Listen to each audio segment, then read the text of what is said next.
l'actualité. Alexandre, François Legault a réagi déjà à la démission de Christian Dubé. Pardon. Oui, il est allé sur les réseaux sociaux en disant que Christian Dubé l'informe à 14h aujourd'hui seulement de sa décision avant de l'écrire à la planète. Ouais. De démissionner à titre de ministre et de siéger comme indépendant. Il dit « Je respecte sa décision et j'ai accepté sa démission. Je le remercie pour ses années de service dans une des fonctions les plus exigeantes du Québec. Notre gouvernement demeure pleinement engagé à améliorer l'accès aux soins de santé de la population. C'est toujours ce qui a guidé nos actions et nous continuerons notre travail dans cette direction. » C'est François qui l'a comme écrit, là, ce message-là. Ouais, ça sonne comme une belle affaire de relationniste, là, de directeur des coms. C'est très corpo. C'est très corpo. On comprend que c'est la chose importante là-dedans, il l'a appris presque en même temps que nous. Oui, ce qui est quand même pas une très bonne nouvelle de la confiance qui règne autour de lui. Sinon, Santé Québec, dont il a été un peu question aussi aujourd'hui, parce qu'avec le départ de Christian Dubé, se pose la question de la continuité de cet organisme-là, de sa légitimité dans le panorama.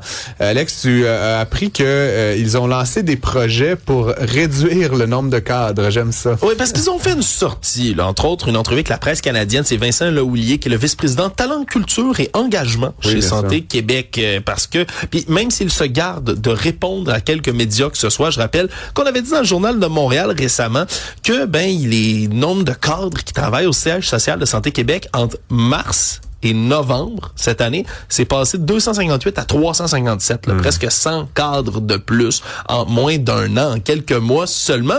Et là, comme on l'apprenait, parenthèse, excuse-moi, mais notamment dans le secteur des TI, pour chaque cadre, t'as une agence. Pour chaque cadre, t'as un cabinet externe. Il y a 27 ou 28 cadres dans le département des technologies d'information de Santé Québec, et il y a 28 cabinets conseils qui les accompagnent. Qui est comme...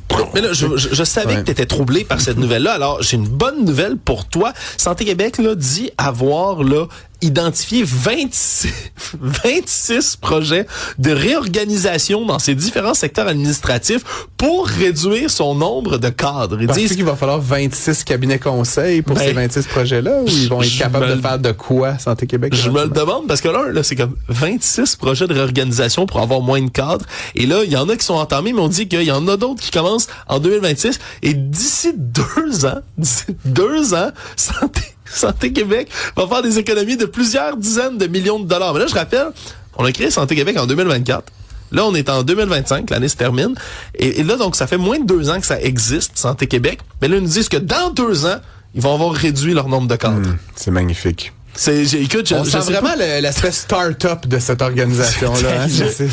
C'est assez phénoménal. Puis là, ça me fait rire, c'est une mise au point qu'ils veulent faire. On dit que là, ils ont plusieurs employés, puis maintenant, ça sera pas une réorganisation directe. Ils veulent pas abolir des postes, parce qu'abolir un poste ne mène pas nécessairement une économie à court ou moyen terme. Donc, il faut faire de l'attrition. Donc, c'est pour ça que ça va prendre 2 ans au travers de 26 projets.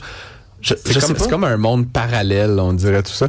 Je termine, Alex, là, la Société des alcools du Québec, quand même une forte baisse, de 4%. On a vu ça aujourd'hui. Ouais, exact. Il me semble que c'est beaucoup, 4%. Ouais, 2,1 millions de litres de moins, là, si on veut avoir un chiffre plus exact, là, pour le deuxième trimestre. C'est 4% moins de quantité. Exact. Ça, mais les prix ont monté, fait qu'on fait quand même de l'argent. C'est ça. C'est que les revenus vont se maintenir à 950 millions de dollars pour le deuxième trimestre, parce que, on paye maintenant le litre d'alcool, là, toute catégorie confondue, en moyenne, c'est 21,20 $ qu'on paye. Puis ça, c'est une hausse de 2,6% sur un an. Donc, on paye de plus en plus cher à la SAQ. Et en même temps, on en achète de moins en moins.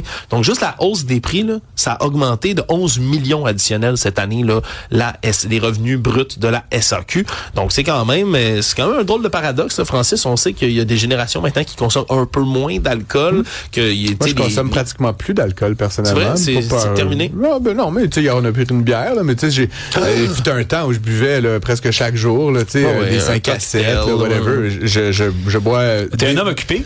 Des fois, une fois par semaine. Non, mais c'est juste aussi parce que c'est un peu moins bon pour la santé, dit-on. Oui, vraiment. Plusieurs études ont dévoilé qu'il y avait un lien avec le cancer, notamment. Et parlant de choses qui nous gardent en santé, Olivier Guillet... dire parlant de choses qui donnent le cancer. On va tester les positifs. Apparemment, les produits laitiers riches en gras, est-ce qu'on parle comme du lait 3,25? On parle des bons vieux fromages Gouda, cheddar. Le yogourt grec. Oui, ça soit gras. Là, ouais. Oui, puis tu sais, on a souvent entendu dans l'actualité comme quoi que le lait, là, tu sais, après coup, c'est pas nécessairement une bonne chose pour notre santé, les produits laitiers, alors que aussi le guide alimentaire pendant des années nous ont poussé à prendre nos céréales avec un bon verre de lait d'ici. Tu sais, tout ça, en fait, ils ont fait des études, OK, puis ils ont réalisé que oui, les produits laitiers, ce n'est pas nécessairement la bonne chose. Toutefois, ils ont fait des tests en Suède et j'ai trouvé ça vraiment intéressant. Ok, ils en ont venu à la conclusion, ok, que en étudiant les données, de 27 670 personnes en Suède,